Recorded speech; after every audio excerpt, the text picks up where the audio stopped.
Hello friends నమస్తే. Welcome back to our channel మన ఇంటి ముచ్చట్లు వ్లాగ్స్. అందరూ ఎలా ఉన్నారండి? బాగున్నారా? సో ఇదొచ్చేసి వరలక్ష్మి వ్రతం ముందు రోజు వ్లాగ్ అండి. సో మా వరలక్ష్మి వ్రతానికి నేను ఎలాంటి ప్రిపరేషన్స్ చేసుకున్నాను ముందు రోజు అనేది వీడియోలో మీతో షేర్ చేసుకోబోతున్నాను. సో ఓన్లీ వరలక్ష్మి వ్రతం కనే కాదండి, ఎలాంటి ఫెస్టివల్కైనా సరే ముందు రోజు ఇలా కొన్ని ఆర్గనైజ్ చేసి పెట్టుకున్నామంటే మనం అనుకున్నది అనుకున్నట్లుగా పండుగ రోజు టైంకి చేసుకోగలం అనమాట.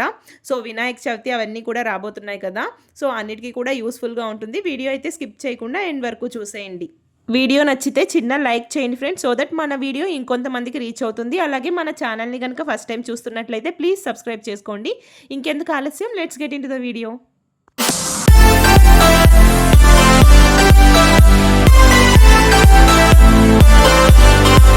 వరలక్ష్మి వ్రతం అంటే మనం కేవలం ఆ రోజు పొద్దున్నే లేసి స్నానం చేసి పూజ చేసుకోవడం మాత్రమే కాదండి. ఈ వ్రతం కోసం మనం ముందు నుంచి చేస్తున్న ప్రిపరేషన్స్ కానివ్వండి, అలాగే హౌస్ క్లీనింగ్, ఇవన్నీ కూడా వరలక్ష్మి వ్రతం కిందకే వస్తాయి. వ్రతం కంటే కూడా ముందు రోజే ఎక్కువ వర్క్ ఉంటుంది కదా. ప్రసాదాలకు కావాల్సినవి రెడీ చేసుకోవడం, గుమ్మానికి తోరణాలని, ఇలా అన్నీ కూడా ముందు రోజే ప్రిపేర్ చేసి పెట్టుకుంటాం కాబట్టి సో 60% ఆఫ్ వర్క్ వ్రతం కంటే ముందు రోజే చేసుకుంటాము. ఇక్కడ నైవేద్యాల కోసం గారెల పిండి తయారు చేసుకోవడానికి పప్పు నానబెట్టాను. అలాగే చింతపండు పులిహార చేయడానికి చింతపండు కూడా నానబెట్టాను అనమాట. సో ఈ పేస్ట్ చేసి పెట్టుకునేసామంటే మనం రైస్లో మిక్స్ చేసేసుకొని తాలింపు పెట్టేసుకుంటే మార్నింగ్ ఈజీగా అయిపోతుంది. అలాగే అమ్మవారికి ఎంతో ఇష్టమైన పూర్ణాలు రెడీ చేయడానికి పప్పు కూడా నానబెట్టేశాను. సో స్వీట్ అంటే అమ్మవారికి ఎక్కువ ఇష్టం అండి. లక్ష్మీ పూజలో మనం ఎక్కువ తీపి పదార్థాలు ఉండేలా చూసుకోవాలి. పూర్ణాలు, పాయసం, రవ్వ కేసరి ఇవన్నీ కూడా అమ్మవారికి ఎంతో ఇష్టమైన నైవేద్యాలండి. సో మన శక్తి కొలది మనకి ఎన్ని వీలైతే అన్ని అమ్మవారికి పెట్టచ్చు మనం. అండ్ మెయిన్ ఈ వ్రతంలో శనగలైతే ఉండాలి కదండి. వాయనం ఇచ్చేటప్పుడు కూడా మనం శనగలు వాయనంగా ఇస్తూ ఉంటాము. దాంతోపాటు అమ్మవారికి నైవేద్యంగా పెట్టి అందరికీ ప్రసాదం పంచడానికి కొంచెం ఎక్కువ క్వాంటిటీలోనే నేను ప్రసాదాలు చేస్తానండి ఎవ్రీ ఇయర్ కూడా. ఇక్కడ చూసారా, నేను పసుపు యాడ్ చేశాను. సో ఇలా పసుపు యాడ్ చేయడం వల్ల శనగలు మంచి కలర్ఫుల్గా ఉంటాయండి. ఈ ప్రిపరేషన్స్ అన్నీ చేసుకునే హడావిడిలో మనం ఏదో ఒకటి మిస్ చేసేస్తూ ఉంటామండి. అన్నీ గుర్తుపెట్టుకోవాలంటే కూడా మన వల్ల అవ్వదు కాబట్టి ఒక పేపర్ కానీ లేకపోతే మన ఫోన్లో కానీ ఒక లిస్ట్ తయారు చేసేసుకోవాలన్నమాట. ఏమేం పనులు చేసుకోవాలనుకున్నాం ముందు రోజు అనేది. సో దాన్ని బట్టి చెక్ చేసినా మళ్ళీ మనం ఏదైనా మిస్ చేసినా కూడా చేసుకోవచ్చు. గైస్ చూసారా, మల్లెపూలు భలే ఉన్నాయి కదా. మల్లెపూలు అంటే ఇష్టం లేని వాళ్ళు ఎవరుంటారు చెప్పండి. స్మెల్ కూడా అద్భుతంగా ఉంటుంది కదా. మేబీ కొంతమందికి స్మెల్ కూడా పడకపోవచ్చు, ఇష్టం ఉండకపోవచ్చు. మ్యాక్సిమం అందరూ ఇష్టపడతారు కదా మల్లెపూలని.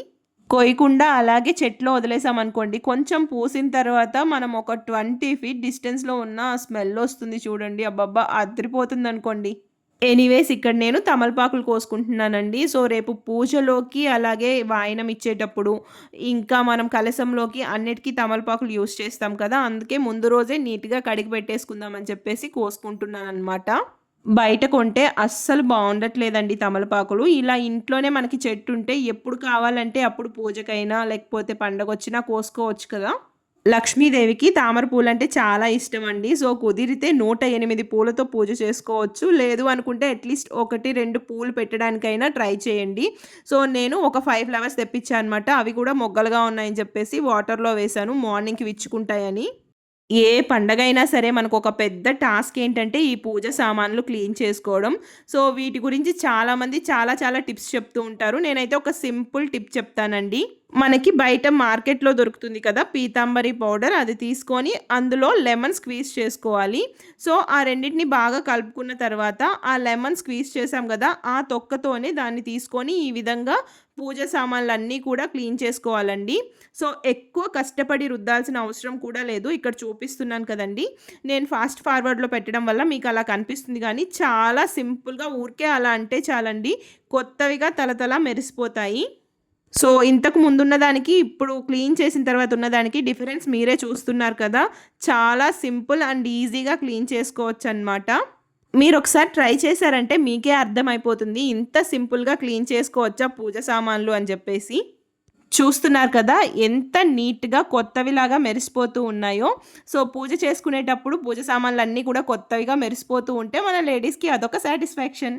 నేనైతే డెకరేషన్ కోసం ప్లాస్టిక్ ఫ్లవర్స్, బ్యాక్గ్రౌండ్ కర్టన్స్ ఇలాంటివి ఏం యూస్ చేయట్లేదండి. మొత్తం అంతా కూడా న్యాచురల్గా చేద్దామని చెప్పేసి అరటి పిలకలు, మామిడాకులు ఇవన్నీ తెప్పించానమాట. సో కొంచెం మట్టి మట్టిగా ఉంటాయి కాబట్టి అన్నీ క్లీన్ చేసుకొని పక్కన పెట్టేసుకుంటున్నాను. పూజ సామాన్లన్నీ కూడా క్లీన్ చేసిన తర్వాత ఒక డ్రై క్లాత్ తీసుకొని తుడిచామంటే వాటి మీద మచ్చలు లేకుండా నీట్‌గా ఉంటాయండి. లేకపోతే మనం ఎంత నీట్‌గా క్లీన్ చేసినా వాటి మీద మచ్చలు మచ్చలుగా కనిపిస్తూనే ఉంటాయి. అందుకే కడిగిన తర్వాత ఒక క్లాత్ తీసుకొని శుభ్రంగా తుడుచుకున్నామంటే ఈ విధంగా కొత్తవిగా మెరిసిపోతూ ఉంటాయి. అలాగే పూజకు కావాల్సిన సిల్వర్ ఐటెమ్స్ అన్నీ కూడా రెడీ చేసి పక్కన పెట్టేసుకున్నాను. సిల్వర్ ఐటెమ్స్ కూడా బ్లాక్ కలర్‌లోకి టర్న్ అయిపోతూ ఉంటాయి కదండీ! వాటిని క్లీన్ చేసుకోవడానికి కూడా ఒక సింపుల్ టిప్ చెప్తాను. మనం టూత్ పేస్ట్ యూజ్ చేస్తాం కదండీ! ఆ టూత్ పేస్ట్‌తో ఒక క్లాత్ తీసుకొని ఈ సిల్వర్ ఐటెమ్స్‌ని మనం కొంచెం అలా రబ్ చేసినట్లుగా రుద్దామంటే మొత్తం అన్నీ కూడా కొత్తవిగా మారిపోతాయన్నమాట. సో, ఈ టిప్ అయితే నేను గోల్డ్ షాప్‌లో వాళ్ళు క్లీన్ చేస్తుంటే చూసి తెలుసుకొని మీకు చెప్తున్నాను. సో, ఇక్కడ మా మమ్మీ, అమ్మమ్మ, బ్రిషితమ్మ అందరూ కూర్చొని గుమ్మానికి తోరణాలు, పూలమాలలు అన్నీ కుడుతున్నారనమాట. సో, ఎవ్రీ ఇయర్ కూడా ఈ వర్క్ మాత్రం మా అమ్మమ్మకి అప్పగిచ్చేస్తానండి. మా అమ్మమ్మ అయితే చక్కగా మాలలు కుడుతుంది. కుట్టిన తర్వాత చూపిస్తాను. చాలా బాగా కుడుతుంది. యెల్లో అండ్ ఆరెంజ్ కలర్ కాంబినేషన్‌లో చాలా బావుంటాయని చెప్పేసి 2 కలర్స్ తెప్పించాననమాట. ఈ మాలలన్నీ కుట్టేలోపు నేను పూజ గది క్లీనింగ్ అయితే చేసేసుకుంటున్నానండి. సో, ఇలా ఫోటోస్ అన్నీ కూడా తీసి క్లీన్ చేసి మళ్ళీ పెడుతూ ఉంటాను. సో, అలా తీసినప్పుడు మనం ఫోటోస్ అనేవి కింద పెట్టకుండా ఏదైనా ఒక పేపర్ గానీ, క్లాత్ గానీ వేసి దానిపైన దేవుడి ఫోటోస్ పెట్టాలి. నేనైతే అమ్మవారిని, కలశాన్ని పూజ గదిలోనే ఏర్పాటు చేసుకుంటానండి. మా పూజ గది కొంచెం స్పేషియస్‌గానే ఉంటుంది కాబట్టి పూజ గదిలోనే పెట్టేసుకుంటూ ఉంటాను. దేవుడి ఫోటోస్ అన్నిటికీ కూడా బొట్లు పెట్టేసిన తర్వాత ఇలా పూజా సామాగ్రి అంతటికీ కూడా బొట్లు పెట్టుకుంటున్నానండి గంధం, కుంకుమతో. వన్స్ ఇలా పూజ సామాన్లకైనా, దేవుడి ఫోటోస్‌కైనా బొట్లు పెట్టడం కంప్లీట్ చేసిన తర్వాత చూపిస్తాను చూడండి. అసలు ఎంత కళగా ఉంటాయో. చూస్తున్నారు కదా! అన్నీ కూడా నీట్‌గా పూజ గదిలో ఆర్గనైజ్ చేసి పెట్టుకునేస్తాననమాట. ఈ వర్క్ కంప్లీట్ అయిపోయిందంటే మాక్సిమం 50% ఆఫ్ వర్క్ కంప్లీట్ అయిపోయినట్టేనండి పూజ గది క్లీనింగ్ చేసేసుకున్నామంటే. నా వర్క్ కంప్లీట్ అయ్యేలోపు వీళ్ళు మాలలు కూడా కుట్టేశారనమాట. ఇక్కడ చూపిస్తుంది మా అమ్మమ్మ ఎలా ఉంది అని చెప్పేసి. సో, మధ్యలో మామిడాకులు యాడ్ చేసిందనమాట. సో, ఇంకొన్ని యాడ్ చేసుంటే బాగుండేదని నాకు అనిపించింది. మీకెలా అనిపిస్తుంది? ఇలాగే బాగుందా? ఇంకొన్ని మామిడాకులు మధ్యలో కూడా వేసుంటే బాగుండేది అనిపిస్తుందా? కామెంట్ సెక్షన్‌లో చెప్పేయండి. ఇప్పుడైతే చేంజ్ చేయలేం కానీ నెక్స్ట్ ఫెస్టివల్స్ అప్పుడు తప్పకుండా మీరు చెప్పినట్టు ట్రై చేస్తాను. ఎందుకు ఇంత కష్టపడి కట్టడం? మనకి బోలెడన్ని డెకరేటివ్ ఐటెమ్స్ గుమ్మానికి కూడా దొరుకుతూ ఉన్నాయి కదా ఆన్‌లైన్‌లో ఇప్పుడు అనుకుంటారేమో. ఎంత కాస్ట్ పెట్టి ఒక ప్లాస్టిక్ డెకరేటివ్ ఐటెమ్ కొని వేసినా మనం గుమ్మానికి న్యాచురల్ ఫ్లవర్సు, అలాగే మామిడాకులతో తోరణాలు కడితే వచ్చే కళ ఇలాంటి కాస్ట్‌లీ ప్లాస్టిక్ ఐటెమ్స్ వేస్తే రాదని నా ఒపీనియన్. పూజ గదంతా మామిడాకుల తోరణాలతో, అరటి పిలకలతో నింపేశానండి. సో, ఇలా మామిడాకుల తోరణాలకి బొట్లు పెట్టుకుంటున్నాను. చాలా మంచిగా కనిపిస్తుంది. మొత్తం అయిన తర్వాత చూపిస్తాను.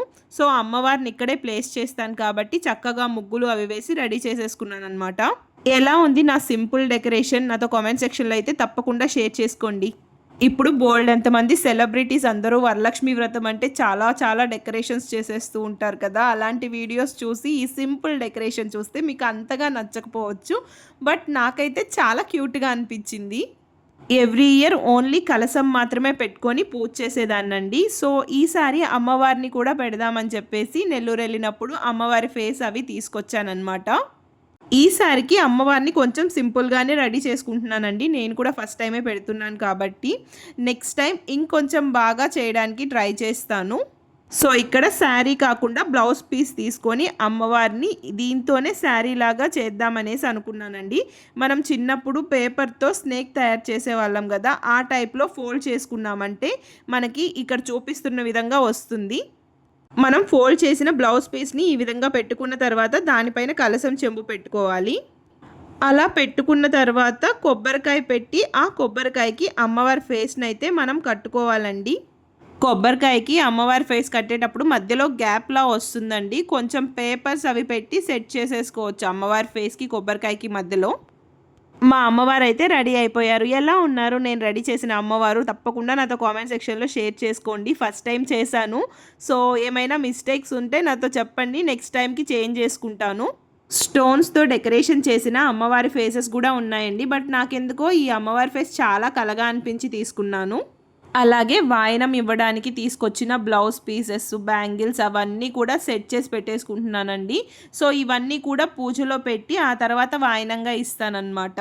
వాయనం అంటే చాలామంది దృష్టిలో రిటర్న్ గిఫ్ట్ అనేది కంపల్సరీ ఉండాలి అన్నట్టు తయారైపోయిందండి. సో, వాయనం అనేది మన గొప్పలు చూపించుకోవడానికి కాదు. వాయనంలో ఉండాల్సింది ఆకు ఒక్క, అరటిపండు, పూలు, మీకు శక్తి ఉంటే బ్లౌజ్ పీస్ పెట్టచ్చు. సో దాంతోపాటు శనగలనేవి తప్పకుండా వాయనంలో ఇవ్వాలండి. అదే వరలక్ష్మి వ్రతానికి ఇచ్చే వాయనం. ఆ తర్వాత మనం ఇచ్చేవన్నీ కూడా మన ఇష్టం అన్నమాట. సో బ్యాంగిల్స్, పసుపు దారం, పసుపు కొమ్ము ఇవన్నీ కూడా సౌభాగ్యానికి గుర్తులు కాబట్టి మనం ఇవ్వచ్చు. అంతేగాని కంపల్సరీ ఉండాలి అనేదేం లేదండి. అంతేగాని ఇప్పుడు చాలామంది యూట్యూబ్లో చూపించేస్తున్నారు కదా రిటర్న్ గిఫ్ట్స్ అని, వాళ్ళ పేజ్ నుంచి తీసుకున్నాము, వీళ్ళ పేజ్లో ఇవి బాగుంటాయి రిటర్న్ గిఫ్ట్స్ అని చెప్పేసి అన్ని ప్రమోషన్స్ కోసం తప్ప అవి కంపల్సరీ వాయనంలో ఉండాలనేదేం లేదండి. నేనిచ్చే వాయనంలో బ్లౌజ్ పీస్, ఆకు వక్క, పసుపు కుంకుమ, అరటి పండ్లు, పూలు, గాజులు, పసుపు దారం ఇలా పెట్టి ఇస్తానన్నమాట. అలాగే శనగలు కూడా ఇస్తాను వాయనంలో. మీరు 5 మందికి కానీ, 9 మందికి కానీ, 11 మందికి కానీ, 21 మందికి కానీ మీ ఇష్టం అనమాట. ఎంతమందికి వీలైతే అంతమందికి వాయనం అనేది ఇవ్వచ్చు. ఇవన్నీ కూడా సెట్ చేసుకొని పక్కన పెట్టేసుకుంటున్నానండి. సో ముందు రోజే ఇవన్నీ కూడా ఆర్గనైజ్ చేసి పెట్టుకోకపోతే వ్రతం రోజు ఇవన్నీ చేసుకోవాలంటే మనం అనుకున్న టైంకి పూజ అనేది అస్సలు కుదరదనమాట. ప్రసాదాలకు కావాల్సిన వడపిండి, పూర్ణం ఇవన్నీ కూడా రెడీ చేసి ఫ్రిడ్జ్లో పెట్టేసుకున్నానండి. సో 1, 2 ప్రసాదాలు చేసి పెట్టాలంటే మనకి టైం సరిపోతుంది. కానీ ఒక 7, 9 ఇలా పెట్టాలి అనుకున్నప్పుడు సో అన్నీ పొద్దున్నే రెడీ చేసుకోవాలంటే టైం సరిపోదు కదా. అందుకే ముందు రోజు రెడీ చేసి పెట్టుకోవచ్చండి, ఏం కాదు. చాలామందికి డౌట్ ఉంటుంది అలా చేసుకోవచ్చా అనేసి. చేసుకోవచ్చండి, అలా చేసి పెట్టుకోవచ్చు, ఏమవ్వదు. గుమ్మానికి తోరణాలు, మామిడాకులు కూడా కట్టేశాను. సో నేను అనుకున్న వర్క్లో అయితే ముగ్గు వేయడం మాత్రం మిగిలిపోయిందండి. అప్పటికే టైం చూసారా 2:30 అయిపోయింది. సో మళ్ళీ మార్నింగ్ 3:30కి అలా లేసేయాలి. జస్ట్ 1 అవర్ మాత్రమే స్లీప్. సో అన్నీ కూడా ఇలా రెడీ చేసి సెట్ చేసి పెట్టేసుకున్నాను.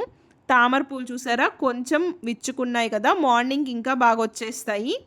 సో మొత్తం అంతా కూడా రెడీ చేసి పెట్టేసుకున్నాను. పూజ గదిలో అమ్మవారిని కూడా సెట్ చేసుకున్నాను. మార్నింగ్ ఇంకా కలశం అది పెట్టుకొని పూజ చేసుకుంటామన్నమాట. మా వరలక్ష్మి వ్రతం ప్రిపరేషన్స్ అయితే ఈ విధంగా జరిగాయండి. మీకు ఎలా అనిపించింది? వీడియో నచ్చిందా? నచ్చితే చిన్న లైక్ చేసి కామెంట్ చేయండి ఫ్రెండ్స్. నెక్స్ట్ వీడియోలో కలుసుకుందాం. Thank you for watching. Bye.